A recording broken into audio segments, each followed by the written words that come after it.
Hello नमस्कार मु आपन अति प्रिय लेले मोनवा ब्लॉग को स्वागत। आज आम भाद्रपद मास संक्षेप पालन होची देखने वीडियो जदि भल लगे लाइक शेयर सब्सक्राइब करिया भूलिबा नहीं। जय गुरु।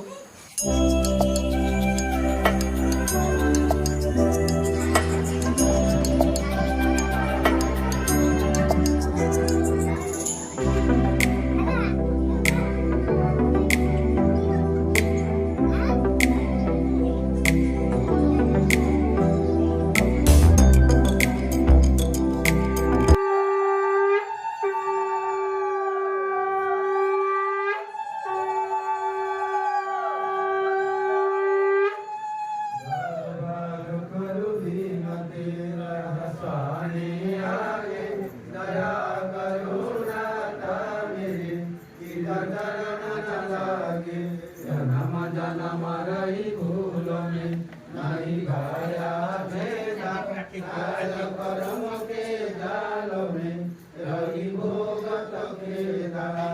होई भेद जनाई।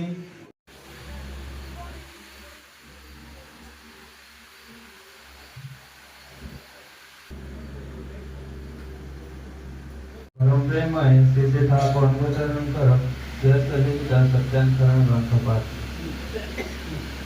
निष्ठा कर किंतु निष्ठांत हुआ ना साधु साधना साधु होगा चेष्टा कर कौन से महापुरुषों सहित तुम निजर तुलना कर ना किंतु सर्वदा अनुसरण कर जदि प्रेम थाए तेरे खबर को मोहर बोली कह किंतु स्वार्थ रख ना प्रेमर कथा कहवा आगु प्रेम कर शांति शांति।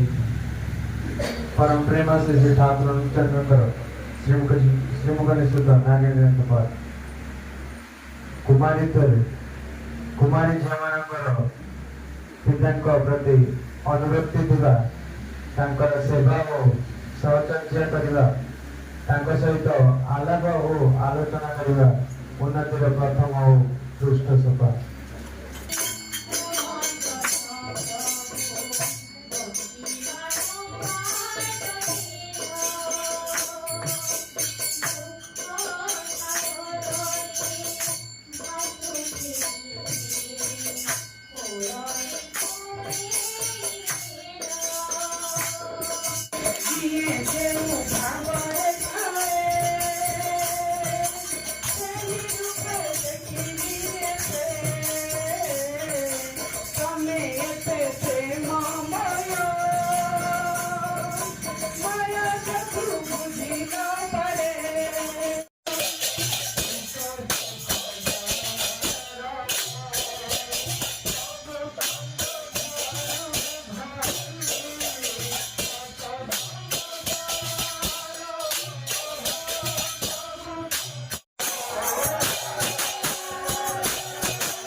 वंदे लोकतिलकं सत्सत्वार्ता विभूषणम्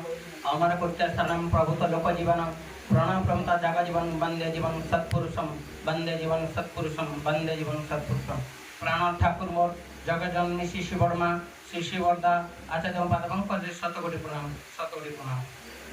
आचार्य सन्ध्या सत्संग उपस्थित ए घर कूल पुरोहित कहले स्तुति हेब नहीं कलाम दादा उपस्थित ठाकुर पांचाधारी कर्मी प्रशांत भाई उमा भाई अन्य गुरुभाता मंडली मातृमंडली आदना कुनि कुनि पिलाए सब मोर प्रीतिभरा रा एवं जय गुरु जनाए। सर्वप्रथम उपस्थित प्रतिपुतंकर मंगल कामना परम पिता निकट में रखे। आज ये सत्संग मो परिवार बापा दादा बड़ बापा 5 जन मिसी सत्संग जहाँ मुझे सुपुत्र हिसाब से मु निजक ठाकुर पाखे एते ये मन माने उच्च मन करे ता मु निजे भी माने गर्व अनुभव करे कहीं ठाकुर आशीर्वाद आम जहाँ जानी पूर्व जन्म जी कर्मफल आम ए जन्म भोग करती ठाकुर आशीर्वाद नहले आम ठाकुर को निजे धरी पार ना परम पिता आमको से आशीर्वाद देती आम ठाकुर को धरती अरुआ खाई गेरुआ पिंधिकी हाथ देखते विभूति बाहर गोड़ देखते मुह बाहर ता नुहे वास्तव जीवन कथा ठाकुर कहले मनीष जन्म ठारू मृत्यु पर्यंत विवाह कर्म ठारू आरंभ कर शिशु जन्म पर्यंत ये सब विधान दे आमे किपरि खाइबा किपरि चलवा किपरि बसिबा किपरि उठिबा एई सब चलन भितर ठाकुर एई सब जिन हमको शिखै जहाँ परम पिता कर्म छोट कथा कह ठाकुर महिमा समस्त आम दीक्षा किसी छाड़ दौरान कहबी आम समस्ते कौन करती ना ठाकुर को गुहारी हुई हे दयाल हे प्रभु हे जगन्नाथ हे माता मत पुओटे देवु मुझे जीवन सारा धरी रही जदि मो परीक्षा पास करदेबू मु जीवन सारा धरी रही जदि आम पुओटे पाई जाती परीक्षा पास जाती सी होती भगवान जदि आम पुओ मिलला नहीं झील मिलला नहीं परीक्षा फेल हो गले सी ठाकुर नुहति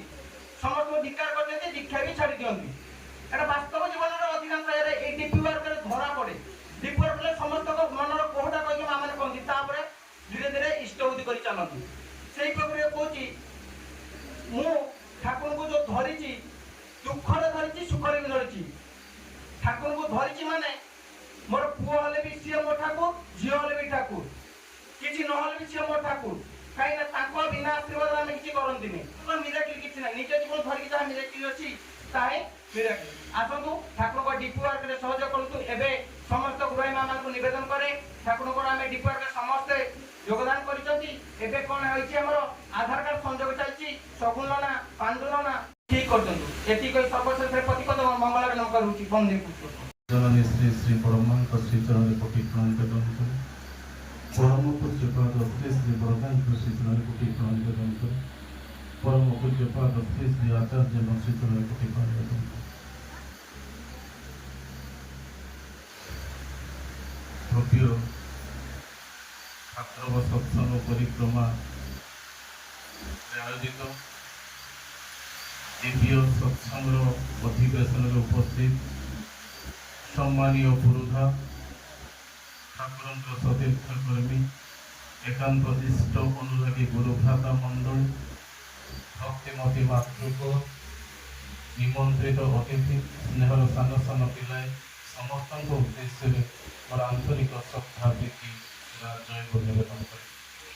सृष्टि करिथिला परवर्ती अवस्था जेतेबेले मनीष तांकु नै जीवनर परिचर्या आरंभ करे तांको जे संस्कार मध्य हेछि माता मनमोहिनी देवी समस्त संस्कार किंतु से दिन सठिक भाव में करिसंती आउ जेतेबेले से नामकरण कथा आसे जेतेबेले तांकर से नामटा दिया जीव से दिन जे माता मनमोहिनी देवी से नामटा रखिथिले अनुकूल आउ अनुकूल मध्य अनेक जे सारांश ही अछि अनेक वास्तवता अछि प्रथम अक्षर चारिटा को नै से दिन जे माता मनमोहिनी देवी जहा कहिथिले अकुले पड़िले दिन हीन जने नुआईन सिर कहिबु कथा कुल देई तार साधन पुणे लक्ष्य करी तार नासी व्यथा आज वास्तव भाव से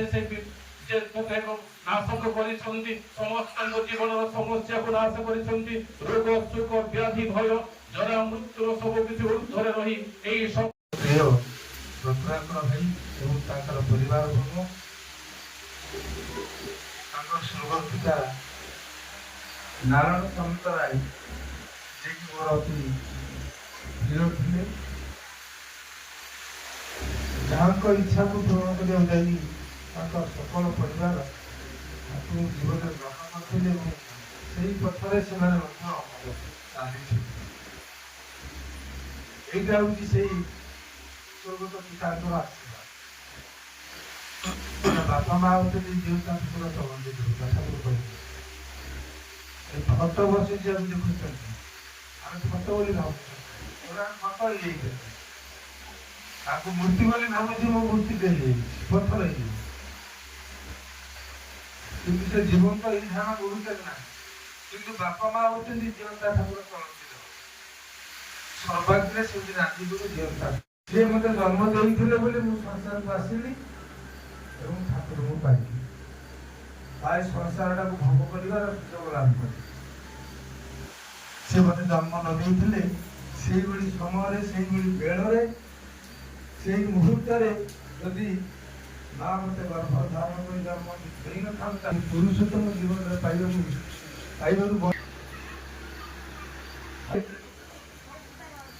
ପିଲାଟି ତା ବାପା ମାଆକୁ ପ୍ରଣାମ କରିବ, ମାଟି ତା ଶାଶୁ ଶ୍ୱଶୁର ସ୍ୱାମୀକି ପ୍ରଣାମ କରିବ, ଗୁରୁଜନ ମାନଙ୍କୁ ପ୍ରଣାମ କରିବ।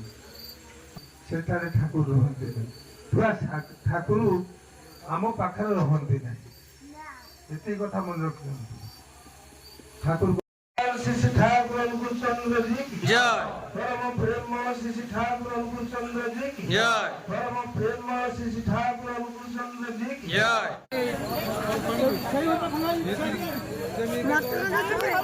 রুম ভিতরে বসিও।